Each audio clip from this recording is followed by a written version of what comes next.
Let's circle back to the conversation about developments in Niger Republic as the country cuts ties with Nigeria, Togo, France, its colonizer, the United States. Vis-a-vis the developments here in Nigeria, as President Bola Ahmed Tinubu has sent a letter notifying the Nigerian Senate of the positions of ECOWAS to take military action against the military junta in Niger Republic. We have once again on the line Country Director of CARE International Nigeria, Dr. Husseni Abdu. Doctor, thank you very much for staying with us.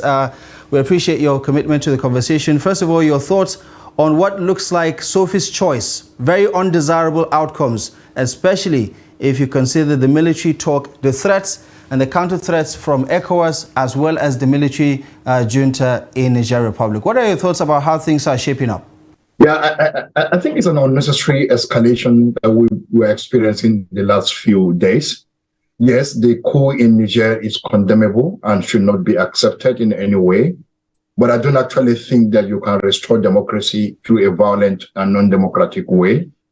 Of course, Niger is a very close neighbor of Nigeria. And I think the relationship between Nigeria and Niger is not a relationship of two countries. I think it's more a relationship of brothers and sisters. A war against Niger is like a war against Nigeria itself. So for me, I think we have to tread this with caution.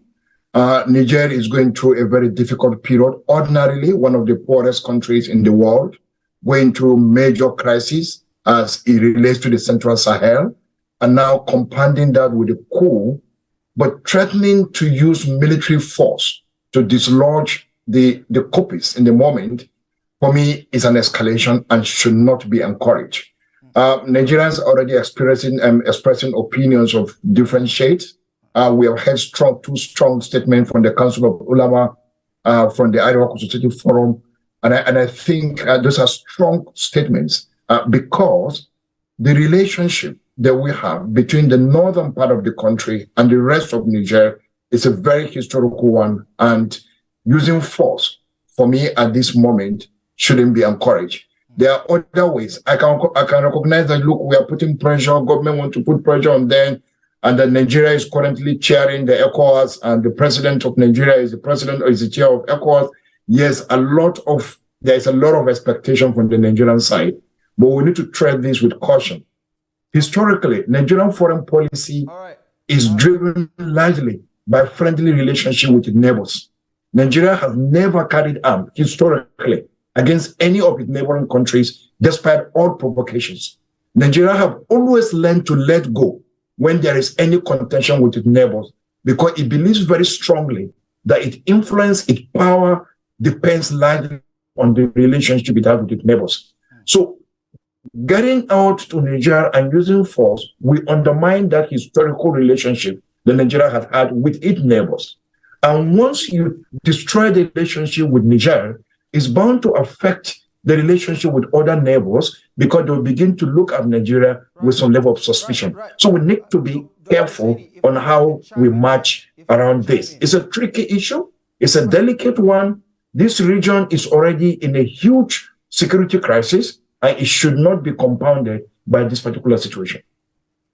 Yeah, if I can chime in here, Doctor, what is your reading of the situation, especially how things are shaping up, looking like a proxy war where Niger is trying to side with Russia, and the ECOWAS, as you can tell, is leaning towards the body language of France, the United States, who are doubling down on their commitment to not just condemn, but to push ECOWAS into this military action. How real are those threats, and what are the chances that things could escalate to a worst-case scenario where we could see a possible military action?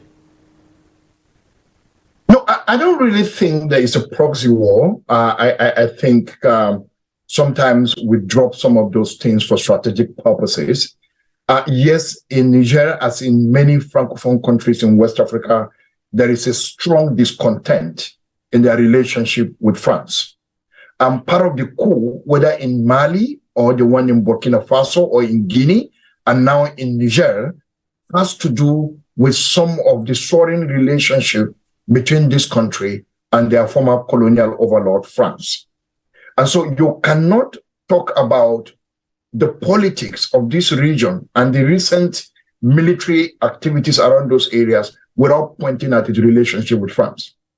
But as it's going now, once you touch France, America has a very strong base in Niger. France has a very strong base in Niger and has a strong colonial control or neo-colonial control of the country. So as relationships are getting worse between the Western world, it is almost natural, considering what is happening now between Russia and Ukraine. It is natural that the other side would like to drop Russia or begin to demand for mercenaries, particularly that there are mercenary activities in Russia, mercenary activities in Mali and in Burkina, and therefore, since they are all in the same plate, then they would like to explore other means of strengthening themselves strategically. But I don't see it as a proxy war.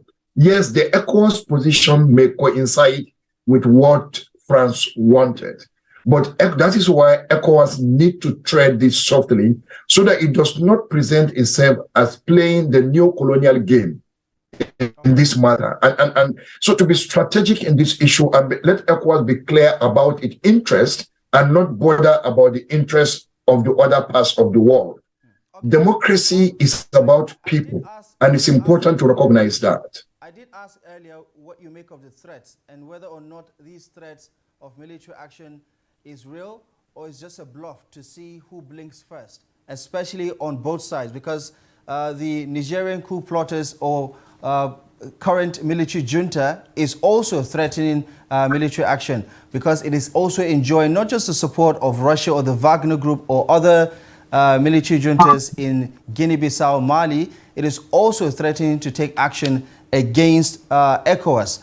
But what about cutting ties? For instance, we have had the ECOWAS delegation visit Niger Republic.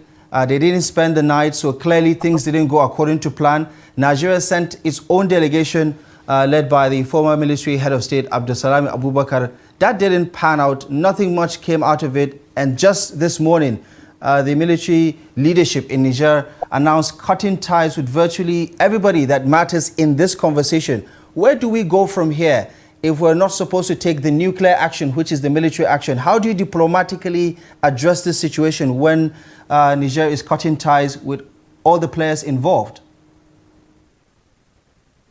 Diplomacy requires patience. Diplomacy does not mean that you go for one meeting and expect to make gains. You go and you prepare ground for subsequent engagement. Yes, we had the ECOWAS delegation and we had a delegation from Nigeria, like you mentioned. But I think it will be foolhardy to expect that one meeting will give them all the result. I think it's around understanding the terrain, begin to create mutual trust. It will take a lot of troubleshooting to arrive at what we expect. And there are several examples of that. Look, we saw a similar situation at the point in Gambia. Of course, it wasn't a military coup, but we had a president who didn't want to leave. So there was a maximum pressure, but there were also this pressure was going alongside with diplomatic engagement, and that was used, and we're able to address that. The situation with Mali. In Mali, there have been a lot of troubleshooting when the President Buhari actually made President Goodluck Jonathan as his emissary in that engagement. It's been a series of back and forth with Mali. And up to now, we still have that government, the military government there in Mali.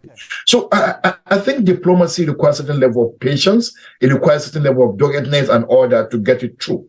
Right. In terms of the threat, yes, I think the threat is real because when you make some of those strategic threats, sometimes you don't also want to back up.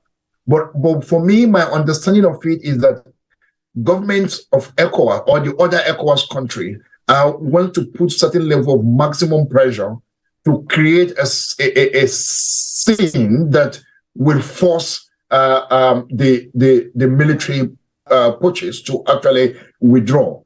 And I don't see that happening very quickly. At the end of the day, it is the poor, vulnerable citizens of Niger that will suffer, and the impact of their suffering will also affect most parts of northern Nigeria, particularly those areas that are bordering with Niger Republic. Right. So I think we need to be careful. And some of the sanctions, like the electricity, for instance. We understand that this is a conversation This is a conversation that is ongoing. It's a work in progress, as you've pointed out, and we do appreciate your insight on this one, and we hope to circle back to it as soon as we learn more, and there's a lot more to unpack. Thank you most kindly for your time and your insight on this conversation.